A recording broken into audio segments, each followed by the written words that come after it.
ineligible or flunking out or being arrested or being committing a crime. There's multiple ways to screw things up. So avoiding that is a good talent. Try to give a couple tools and tips on how to do that. Do you and your coaching staff get any kind of downtime now between now and Yes we do. We're heading up, the family. We're all going up to Camp Michigania for a week. Looking forward to that. Haven't been there in 30 years, so interested to see what that's like now. Dad Brown talked about Rashawn Gary and what a leader he's been, even as a sophomore. That it's pretty natural for him. Is that something that you're able to see even in this off season or in the spring?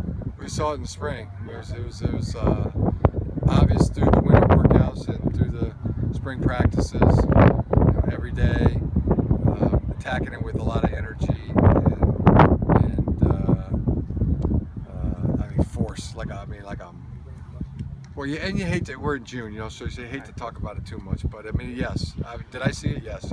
It's unusual for a sophomore, though, right? Leadership can come from any grade. It doesn't. The class doesn't matter. It's the person, and he does it the right way. It's by example.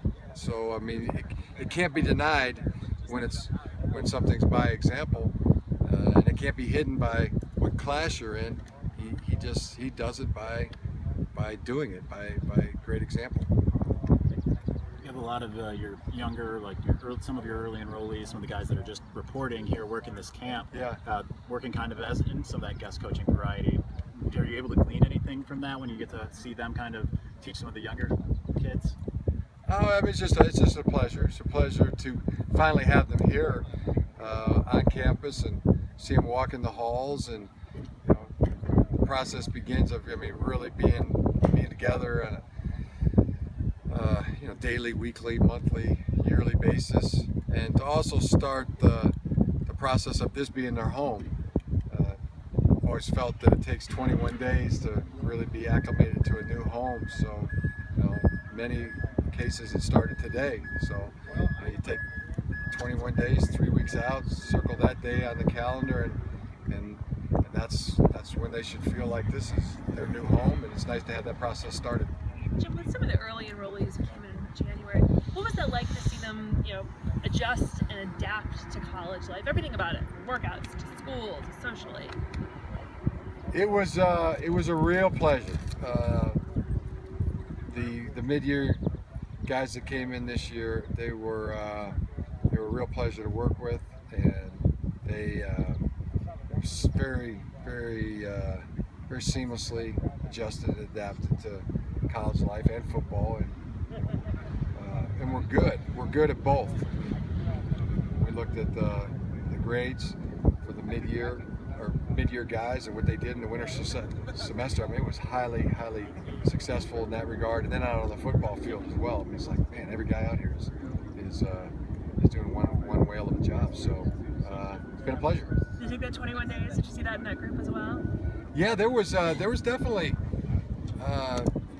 before the 21 day. We did have that conversation a few times with some of the guys, because it, without a doubt, whether they came at the mid-year or whether they came yesterday or today, this is the very first time that they've come with mom and dad, and then the car went home and they weren't in it, and that's an attack on the nervous system that's never taken place before. They're in uncharted waters, so there is that process, and giving them the tools, the tips, the advice for what they should do next is what we did then and what we'll be doing now.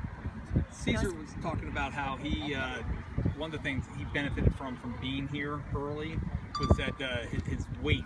He said he came in and he weighed in originally around 345 or something. He's down to about 317, and he just feels so much better. Is that one of the absolute benefits of being here early, that they can get started on that?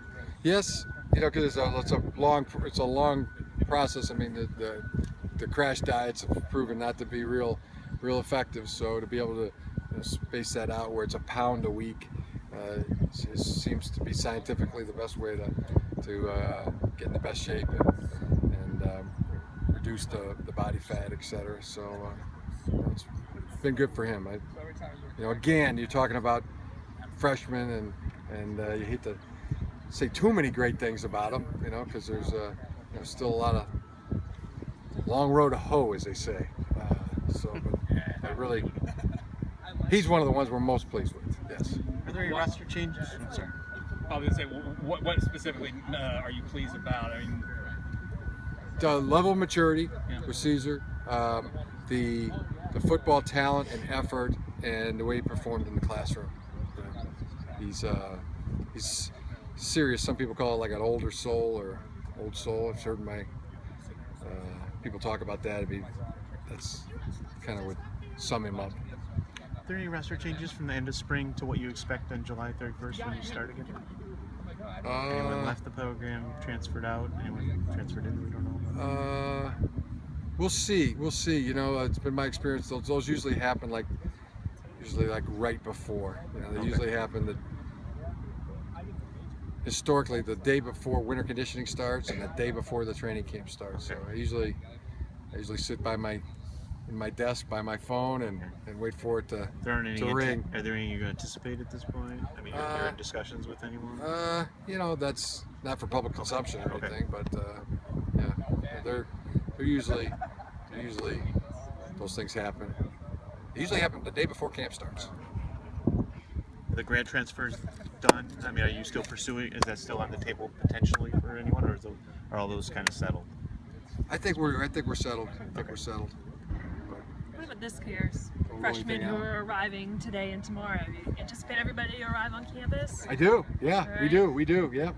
Got to be here for tomorrow. Orientation starts. So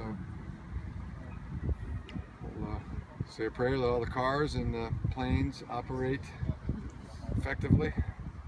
God willing, they'll get here safely.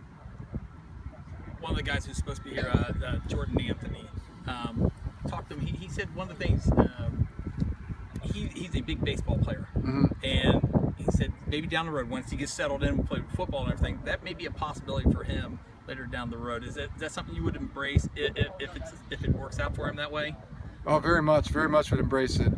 And he's an elite football player, an elite baseball player, and with when they're elite at two sports, right when football's over their freshman year, we'll let them go to another sport. So, starting in January, he could go play baseball if he chooses to. They got to be elite in two sports. If they're elite in football and if they're going to just sit on the bench and spit seeds out in the outfield, then no. I mean, come establish yourself in spring practice, and then once you're established as a football player, you'll be able to. I mean, a track runner, for example, if they're elite in track or the field throws, then as soon as football's over, we'll let them go participate in the second sport. Before that, now they're just going to be put into a race to finish 10th and pick up a point. Then we'd rather have them in the winter conditioning and the spring practice until they've established themselves as a football player. If they're a basketball player and they're elite, then we'll let them as soon as football's over go join the basketball team. Now they're just going to be just there to wear the sweatsuit and get in the layup line. Then we'd have them establish themselves in spring practice. But very much for it. The second sport, it makes it a lot more fun to go watch the baseball games or the track meets or the swimming events. Oliver Martin may be a case where he plays football and then swims. I mean, he's that elite. Jordan Anthony's elite, and we may have somebody that wants to wrestle too. So that's a possibility. But we feel that the athletic reps that they get when they're competing in the other sport are really valuable, and we encourage it. You had mentioned in April, Khalid and Mike Owenu, their weight is a little bit higher than you want. Are they down? Yeah, they're making strides. It's harder to do than Yeah, people think. yeah, they're coming along. but not where you want him to be exactly, or Not yet. Getting there though. But I mean, that's the process. I mean, that's yeah. I mean, coach, you like to see it happen a little bit faster, but it's.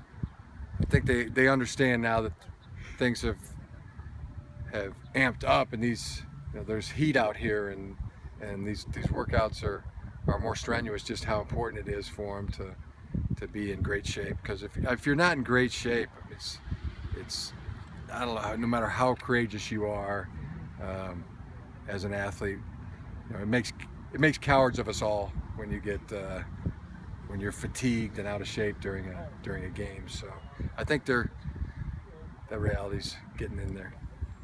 So that you added your former running back Alfonso Smith to the coaching staff. Yeah. Well, what does he bring to the table as a coach? Just a great guy. First class individual all the way, and he is very serious about football. He always was. I mean, when we were coaching him in San Francisco, I remember the day. I mean, we just went up to him and said, I mean, you should coach when you're done. Play football as long as you can, but then coach. And fortunately, when he decided that he was hanging him up, that he called, and we just jumped at the opportunity to get him over here. So he's working with Jay. Is that at the running back? He's gonna be off the field Right. position, but obviously his expertise is running back, so what a natural fit there. So I think he'll have a really bright future as a coach. Checks all the boxes. High character, very intelligent, and knows football.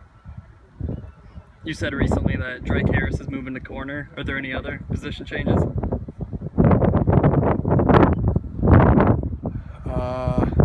We're going to try Brenner at safety. So youngster that was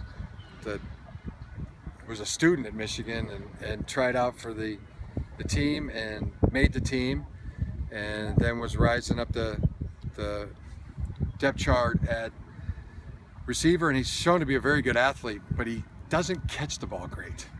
So we're gonna give him, and he's fast. So as he works on his hands, we're gonna have him work on those hands at the safety position, and have some real hopes there. But what a find! I mean, he just was going to school here and came to the student tryout, and now he's will have a good opportunity, golden opportunity.